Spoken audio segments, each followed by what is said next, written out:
It's here first from IPR. I'm Megan McKinney.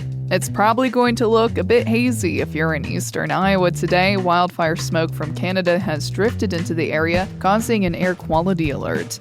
And what did House Speaker Mike Johnson have to say on his latest visit to Iowa? It's Monday, July 20th. House Speaker Mike Johnson is calling the November election a spiritual battle. The Louisiana Republicans spoke at a conference in Des Moines Friday, hosted by the conservative Christian organization The Family Leader. Johnson says Republicans are in the battles of their lives to preserve the foundations of the country, calling it a midterm year unlike any other. He used his speech to attack Democratic socialists and socialism, portraying them as against Christianity. He referenced New York City Mayor Zoran Mondani and called democratic socialism dangerous stuff.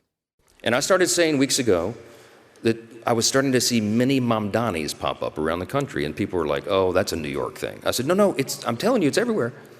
And now you see it happening. There are no Democratic socialists running in Iowa's congressional or statewide races.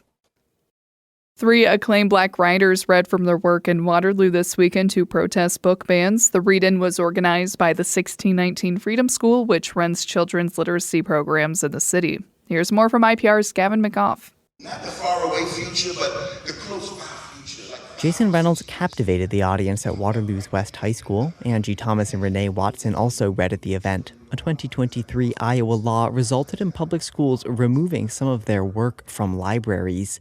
Nicole Hannah-Jones co-founded the Freedom School. The Pulitzer Prize-winning journalist grew up in Waterloo. Having access to books was transformative for me as a young working-class Black girl in a very white state, in a very economically depressed community.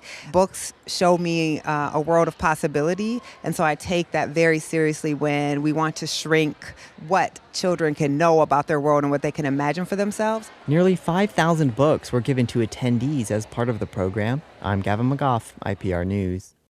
One of Iowa's top environmental research centers is expanding its outreach. Here's more from IPR's Sheila Brummer.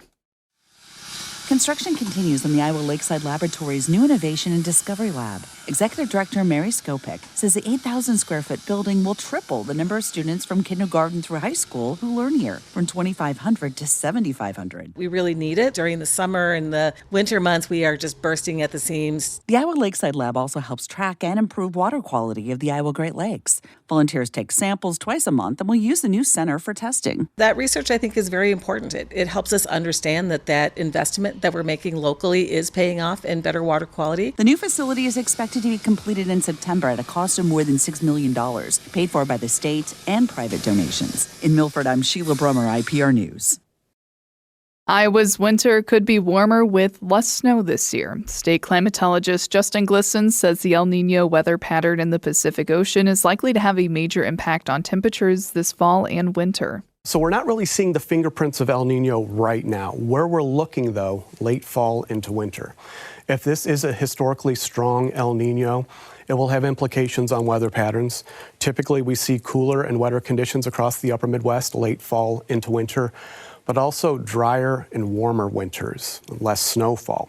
The last 5 years in Iowa have been the warmest on record. Glisson says drought is reemerging in western and northern Iowa, with about 12% of Iowa in moderate drought and another 30% of the state classified as abnormally dry.